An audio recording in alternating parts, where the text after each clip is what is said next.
Well, hello there, everybody. Dodgy Gamer here, back once again with another comeback. It's the return of Newgen Nation International Manager of Mystery, the return of the Cayman Islands after the return of FC Andorra, and the return after 26 years of Beyond a Steel Sky. We're keeping it coming.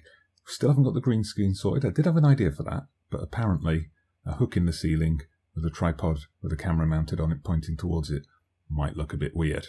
But anyway, here's something that's not weird. Cayman Islands at the Gold Cup.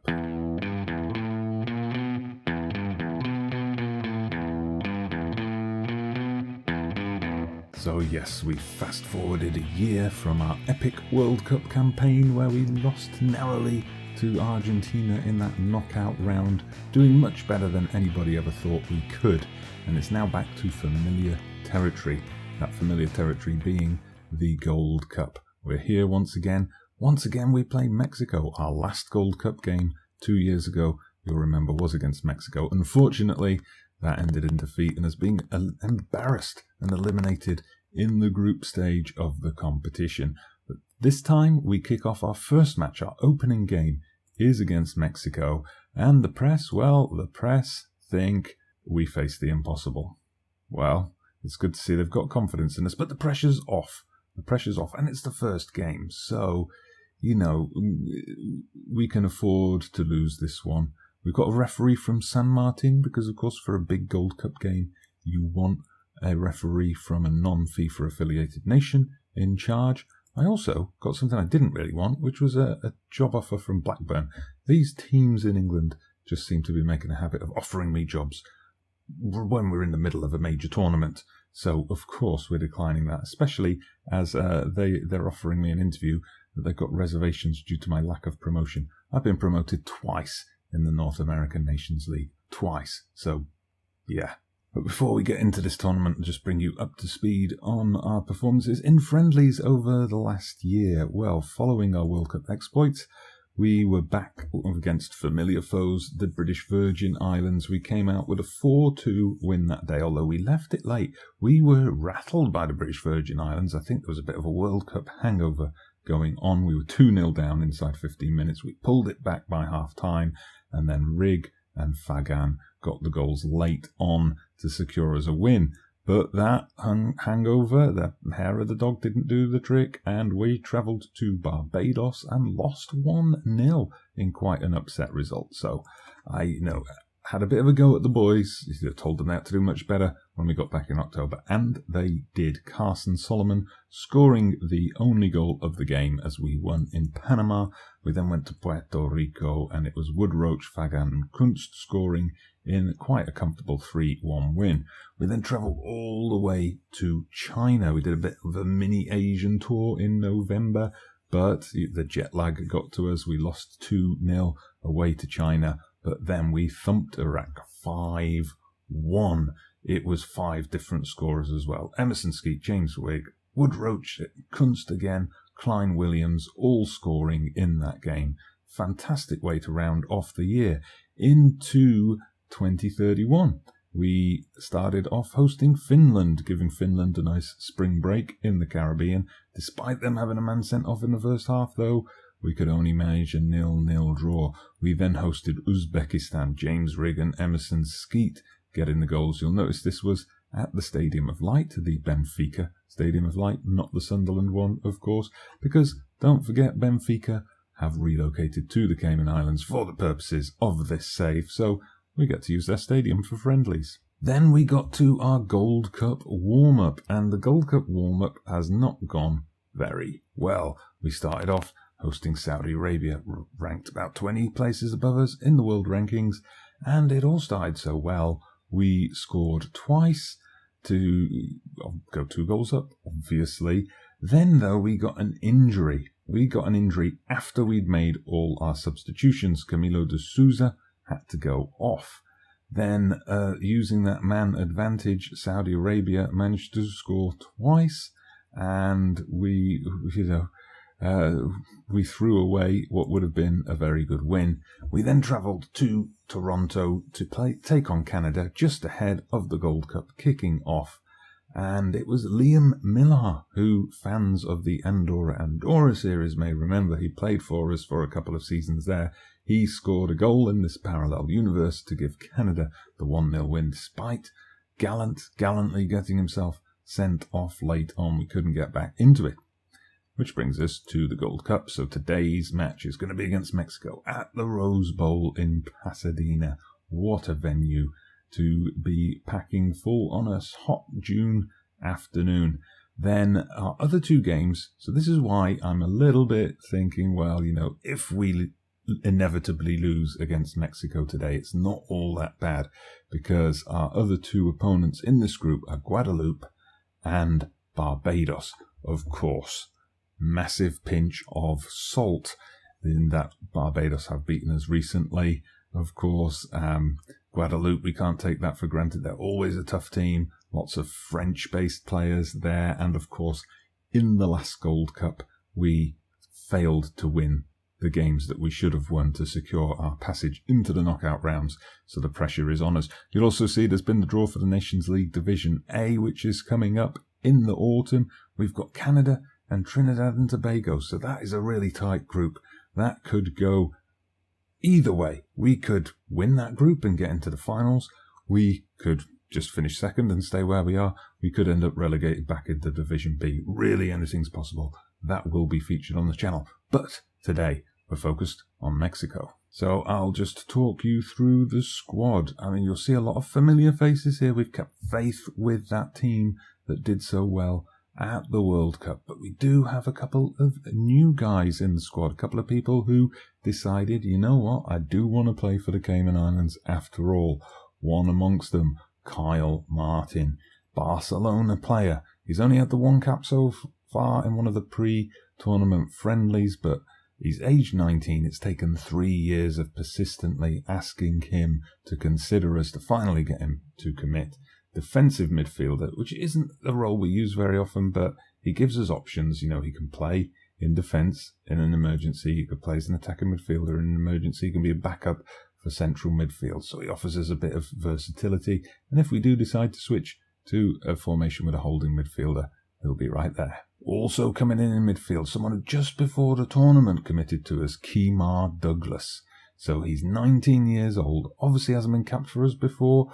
He's played at Ajax. He's wanted by teams. He's wanted, his contract's running out. He's wanted by a Dutch team and an Israeli team, but he's got decent potential.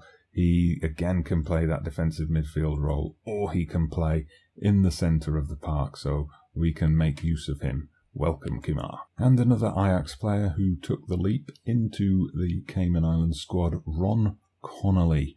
So he's one I've had an eye on for a while. I mean, you see determination, flair, it's up there with the best. He can finish as well, finishing a 15. He's got a quick turn of pace, that burst of acceleration that could come in handy. And just to keep you updated on the undoubted star of the show, Emerson Skeet, closing in on 100 caps. He could see out 100 caps before the year is out at the age of 26. That would be phenomenal. He is still one of the top players in the world. You see 37 out of 38 games played in the league last year for Liverpool, with 11 goals and 5 assists on the way. Now, he hasn't won much in the way of silverware or medals while at Liverpool, but look at that, 2029 and 2030, he was their player of the year. He's been put in their overall best 11, so clearly making an impression on Merseyside. Right, so here we are, match day. We can see there Barbados, Guadeloupe. They've already played a goalless draw, and now it's us against Mexico in the featured game of the day. Mexico are heavy favourites, 10-1 for Cayman Islands to win. I think that's worth a cheeky $1 if you're feeling lucky. On to our team selection then.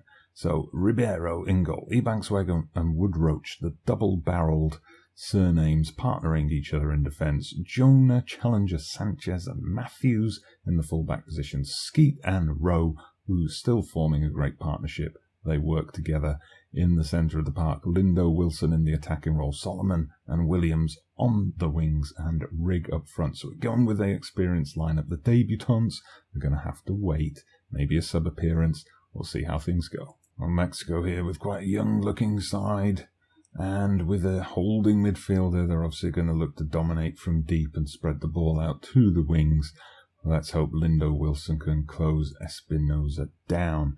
In there, the assistant manager says, tell him that the pressure's off. No, we're the underdogs. That suits us down to the ground. And I've got faith in you. We've motivated the majority of the team. And the teams line up for the national anthems. Group D once again for us in the Gold Cup. We always seem to end up in Group D. Or maybe I'm just remembering like that. Anyway, Skeet out to Solomon. Solomon, oh, he tripped over himself there. I thought he was going to whip the cross in, but he just needlessly gave the ball away. And now we've got Mexico on the counter-attack, looking to pick us apart. And it's Trevino, who danced past the entire defence, but lost his footing as he took the shot. Well, it's a bright start for Mexico, a quiet start for us. If we don't get any highlights by the quarter hour, I'm hovering ready for demand more, but we've got a deep, deep ball in there from Mexico, and they have kept it going. A beautiful save there, beautiful save by Ribeiro. Now we demand more. Matthews cleaned up the mess at the back, but that's a couple of close scares already.